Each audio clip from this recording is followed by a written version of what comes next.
Hello everyone. तो आज हम लोग हमारी परसेंटेज सीरीज़ की 9th क्लास स्टार्ट कर रहे हैं। लास्ट क्लास में मैंने आप लोगों को ये क्वेश्चन होमवर्क में दिया था। अगर आप लोगों ने नहीं किया तो आप वीडियो पॉज करके एक बार इसे ट्राई कर लो, फिर आगे मैं एक्सप्लेनेशन दे रहा हूँ। देखो, इसमें आपको बोला था कि फ्रेश फ्रूट्स के अंदर 68% वाटर है और ड्राई फ्रूट्स के अंदर 20% वाटर है। और आपसे पूछा है कि 100 केजी हमें अगर फ्रेश फ्रूट्स दे दिए जाएँ तो इससे हम कितना केजी ड्राई फ्रूट्स बना सकते हैं, ये आपसे पूछा गया था। तो यहाँ पे आप देख लो, जो वाटर का परसेंटेज है फ्रेश फ्रूट्स में अलग है, ड्राई फ्रूट्स में अलग है, राइट। परसेंटेज इसमें 68% है, इसमें सिर्फ 20% है। तो आप देखोगे, मान लो जो फ्रेश फ्रूट्स हैं हमारे और ड्राई फ्रूट्स हैं, तो फ्रेश फ्रूट्स में 68% वाटर है, इसमें 20% है। तो फ्रेश फ्रूट्स जो था, इसमें से हम लोगों ने पानी को इवेपोरेट करवाया, राइट। इसमें से पानी निकाला, पानी इवेपोरेट किया, जब जाके इसमें 20% जब बच गया वाटर, वो हमारा ड्राई फ्रूट बन गया, ठीक है। यानी इसमें जो है इवापोरेट हुआ है पानी एक तरह से। तो पानी की जो क्वांटिटी है, मिलीलीटर मान लो या लीटर मान लो, जो पानी की वैल्यू होगी जो लीटर में या मिलीलीटर में, वो चेंज हो गई है। इसमें अलग थी, इसमें अलग हो गई, क्योंकि पानी इवापोरेट हो गया है, तभी तो 68% से 20% रह गया। तो इसके अंदर इक्वल क्या चीज़ है ये हमको देखनी है। तो वाटर तो सेम नहीं रहा, क्योंकि वाटर तो इवापोरेट हो गया। तो वाटर के अलावा जो दूसरी चीज़ होती है उसको हम क्या बोलते हैं फ्रूट्स में? पल्प। वाटर होता है और पल्प होता है। तो इसका मतलब अगर इसमें पानी इवापोरेट हुआ है, वाटर इवापोरेट हुआ है, तो जो पल्प होगा उसकी क्वांटिटी सेम रही होगी, है ना, क्योंकि वाटर इवापोरेट हुआ है। तो आप देखो, 100 केजी हमारे पास फ्रेश फ्रूट्स दिए हैं उन्होंने, इससे हमें ड्राई फ्रूट्स बनाने हैं। तो 100 केजी फ्रेश फ्रूट्स जो हैं, अब हमें पता है फ्रेश फ्रूट्स में 68% वाटर होता है, मतलब इसके अंदर 32% पल्प होगा फ्रेश फ्रूट में। तो 100 केजी में जितना पल्प होगा, 100 केजी का 32% निकाल लो, क्योंकि 32% ही तो है पल्प फ्रेश फ्रूट्स में। तो 100 केजी में जितना पल्प है, उतना ही जो हमारे पास ड्राई फ्रूट्स आएंगे, हम उसको एन से डिनोट करते हैं, उतना ही हमारे पास जो ड्राई फ्रूट आएंगे उसमें भी पल्प उतना ही होगा। हमने एन का 80% क्यों निकाला? क्योंकि जो ड्राई फ्रूट्स हैं उसमें 20% वाटर है, मतलब 80% पल्प होगा। इसका मतलब पल्प जो है उसकी क्वांटिटी दोनों केस में सेम होगी। 100 केजी फ्रेश फ्रूट्स में जितना पल्प है, उतना ही इतने केजी ड्राई फ्रूट्स में भी पल्प उतना ही होगा। इवापोरेट जो है वो वाटर हुआ है, तो पल्प जो है वो सेम रहेगा। तो इस बार हमें पल्प लेकर के करना था, 68 और 20 को इक्वल नहीं करना है इसके अंदर। यहाँ में एन की वैल्यू निकालनी है, तो एन निकालने के लिए आप क्या करोगे, यहाँ से जो 80 है राइट हैंड साइड में, इसको हम लेफ्ट साइड में ले आएंगे। कितना हो जाएगा? 100 मल्टीप्लाई बाय 32 डिवाइडेड बाय 80, ये आपका आ जाएगा एन, राइट। इसको 8 से ही काट लो, 8 4 जा 32, 8 10 से 80, एंड देन 10 से 10 कैंसिल। तो एन आपका कितना आ गया?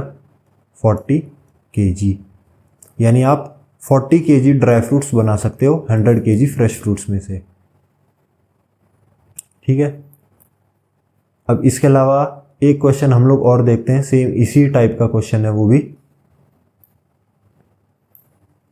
ये जो टाइप मैंने आप लोगों को बताया था, इसी टाइप का क्वेश्चन है वो भी। इसमें आप लोगों को क्या दिया हुआ है? A man saves a certain part of his income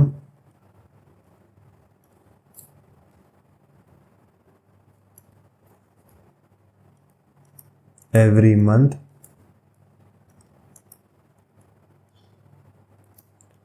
so that he can purchase a car in 1 year, ठीक है। By what percent must he increase his saving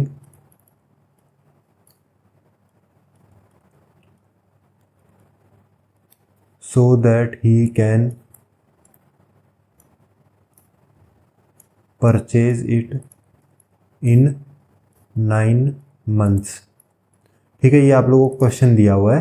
देखो, इसमें क्या बोला है, एक आदमी है वो अपनी इनकम का कुछ पार्ट सेव करता है हर साल, हर महीने, तो उसको हर महीने जो इनकम मिलती है उसमें से कुछ पार्ट जो है वो सेव कर लेता है ताकि वो एक कार खरीद सके।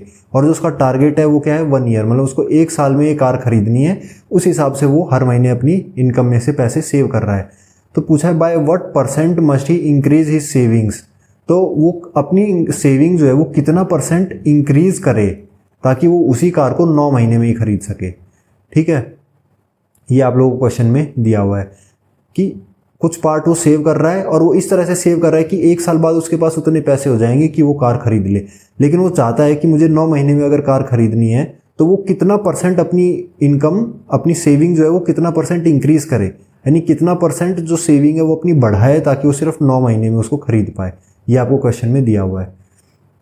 तो आप लोग एक बार वीडियो पॉज करके ट्राई करो, फिर मैं आगे एक्सप्लेनेशन दे रहा हूँ। ठीक है, और अगर वीडियो अच्छी लग रही है, एक्सप्लेनेशन इजी लग रहा है तो वीडियो को लाइक कर दो, शेयर कर दो और चैनल को सब्सक्राइब कर दो। आपकी सपोर्ट से मेरा भी मोटिवेशन बना रहेगा। ठीक है, तो ये क्वेश्चन सॉल्व करते हैं। तो हम लोग ऐसा मान लेते हैं कि वो हर महीने पहले ₹X बचा रहा था। ठीक है, उसका टारगेट जब 1 ईयर था तब वो X रुपये बचा रहा था, और अब क्योंकि उसको 9 महीने में खरीदनी है तो वो Y बचा रहा है। ठीक है, ये हम लोगों ने अलग अलग ले लिया कि पहले वो X बचा रहा था रुपए, अब वो Y रुपये बचा रहा है।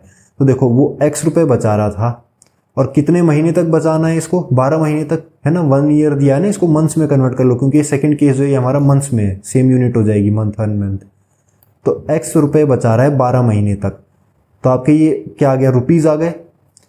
अब मान लो आप एक महीने में अगर 10 रुपये बचा रहे हो तो मैं पूछूंगा आप 12 महीने में कितने रुपए बचा लोगे, तो 12 से मल्टीप्लाई कर लेंगे, 120 रुपीज़, राइट। तो वो एक महीने में X रुपये बचा रहा है तो 12 महीने में कितने रुपए बचा लेगा, X मल्टीप्लाई 12। अब सेकंड केस में वो बोला है कि 9 मंथ्स में उसको खरीदनी है वो कार, तो हमने बोल दिया कि भाई चलो वो Y रुपये बचा लेगा तो उसको 9 महीने में कार मिल जाएगी।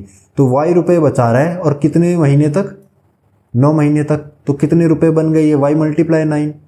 ठीक है, अब ये दोनों वैल्यू सेम होंगी। क्यों सेम होंगी, क्योंकि कार जो है वो तो वही कार है, सेम कार है, कार का प्राइस भी उतना ही है। तो अगर वो X रुपये बचा के 12 महीने में ले रहा था तो Y रुपये बचा के अगर 9 मंथ्स में ले पा रहा है तो ये दोनों वैल्यू सेम आएंगी। चाहे X रुपये बचा के 12 महीने में ले लो, चाहे Y रुपये बचा के 9 महीने में ले लो। ठीक है, तो ये वैल्यूज हमारी सेम आएंगी क्योंकि ये क्या है, रुपीज़ है, कार कितने रुपए की है वो है, ये कॉस्ट ऑफ कार है ये, और ये तो दोनों केस में सेम ही रहेगी।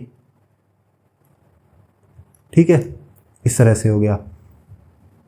जैसे यहीं पर इसी एग्जांपल से अगर मैं आपको समझाऊं, मान लो 10 रुपये बचा रहा था 12 महीने तक तो 120 रुपये हो गए। ठीक है, पर अगर वो 40 रुपये बचाता 3 महीने तक तो भी 120 हो जाते, राइट। ये कुछ उसको 120 रुपये की चीज़ खरीदनी है, हम एग्जाम्पल अगर लें तो अगर वो 10 रुपये बचाए तो 12 महीने लग जाएंगे उसको 120 तक पहुँचने में। लेकिन अगर वो हर महीने 40 रुपये बचाए तो 3 महीने में 120 बना सकता है, तो वही हमने यहाँ किया है। अगर वो X रुपये बचाए तो 12 महीने में कॉस्ट ऑफ कार मिल जाएगी उसको, अगर Y रुपये बचाए तो 9 महीने में उसको कॉस्ट ऑफ कार मिल जाएगी। तो ये हमारा सिचुएशन है। अब यहाँ से आप X एंड Y की वैल्यूज़ निकाल लो। ये Y राइट हैंड साइड में, इसको लेफ्ट साइड में ले आओ तो X के साथ डिनोमिनेटर में आ जाएगा। राइट हैंड साइड में आपके पास 9 पहले से है, ये 12 लेफ्ट साइड से राइट साइड ले जाओ तो मल्टीप्लाई से डिवाइड में चला जाएगा। अब इनको कैंसिल कर लो, 3 3 ज़ा 9, 3 4 ज़ा 12। तो X बाय Y जो आ गया ये आपका आ गया 3/4। ठीक है, अब देखो हमने X और Y को क्या माना था, X Y क्या थे हमारे, ₹X एंड ₹Y। मतलब X क्या था आपका, जब उसको 12 मंथ्स में पूरे करने हैं पैसे तो वो कितने रुपए बचा रहा था, वो था आपका ₹X। और अगर उसको 9 मंथ्स में टारगेट पूरा करना है तो वो कितने रुपए बचा रहा था, Y रुपये बचा रहा था। तो ये Y की वैल्यू आई है 4, X की वैल्यू आई है 3, डायरेक्ट इस तरह से ले लो। इसका क्या मतलब है कि अगर उसको 12 मंथ्स में कार चाहिए तो वो 3 रुपये बचा रहा था, और अगर उसको सिर्फ 9 मंथ्स में कार चाहिए तो उसको 4 रुपये बचाने पड़ेंगे। ये हमारा इससे ये सॉल्व करने से हमारा ये आंसर आ गया कि अगर उसको 12 महीने में कार खरीदनी थी तो 3 रुपये बचा रहा था, अब बट अगर उसको 9 महीने में खरीदनी है तो उसे 4 रुपये बचाने पड़ेंगे। हमसे क्वेश्चन में क्या पूछा है कि कितना परसेंट बढ़ा है वो, तो देखो पहले 3 था, 3 रुपये बचा रहा था, अब 4 रुपये बचा रहा है। तो कितने रुपीज़ इंक्रीज़ किए इसने, ₹1 इंक्रीज़ किया। पर हमसे पूछा है कितना परसेंट इंक्रीज़ हुआ, तो ये कैसे निकालते हैं ये मैंने आपको बताया था पिछली क्लासेस में, एक बार फिर बता देता हूँ।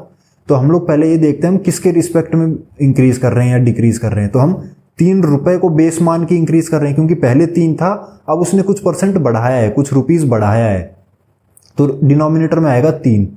यानी जिस वैल्यू पे हम कोई भी चीज़ को इंक्रीज करते हैं या जिस वैल्यू के बेसिस पे डिक्रीज करते हैं वो डिनोमिनेटर में आता है। क्योंकि हमारे पास हम पहले 3 रुपए बचा रहा था, अब उसने बढ़ाया है, तो 3 रुपए से बढ़ाया है, तो नीचे आएगा 3, और ऊपर क्या आएगा, कितना बढ़ाया या कितना कम किया, यानी कि इनका डिफरेंस। जो भी 2 नंबर हैं आपके पास, जैसे 3 से बढ़ा के 4 कर दिया, तो 3 से बढ़ाया तो नीचे 3 आ गया, बढ़ा के 4 हुआ, तो इन दोनों वैल्यूज का डिफरेंस। यहाँ पे जो भी बड़ा वो कर लेना, जरूरी नहीं है बाद वाले में से पहले वाला माइनस करना है। अगर ये बड़ा होता, हम अगर मान लो डिक्रीज कर रहे होते, 5 से 4 कर रहे होते, तो 5 - 4। न्यूमरेटर में हमेशा दोनों का डिफरेंस लेना है हमें, मतलब हमारा बस ये आना चाहिए कि कितना बढ़ा या कितना कम हुआ। तो 1 बढ़ा तो ऊपर 1 आना है, नीचे किसके ऊपर बढ़ा, 3 रुपए पे बढ़ाया तो नीचे 3 आ जाएगा। अब परसेंटेज चाहिए तो इसको मल्टीप्लाई बाय 100 कर लो, ये आपका परसेंटेज बन जाएगा। सॉल्व कर लो, ऊपर 4 - 3 1 आ गया, नीचे 3 है, मल्टीप्लाई 100 करना है हमें, आगे परसेंट लग जाएगा। ये क्या बन गया आपका 100/3%। अभी 100/3% के आपको वैल्यू याद हो जानी चाहिए, इसको डिवाइड करते हैं तो आता है 33 1/3%। ये आ गया आपका आंसर। यानी कि वो अपनी सेविंग्स अगर 33 1/3% इंक्रीज करेगा तो वो सेम कार जो है 9 मंथ्स में खरीद पाएगा। ठीक है, तो ये वाला टाइप भी आपका यहाँ पे ख़त्म हो गया है। नेक्स्ट क्लास में हम लोग नया वाला टाइप शुरू करेंगे। आई होप आप लोगों को सब समझ में आ गया होगा। Thank you.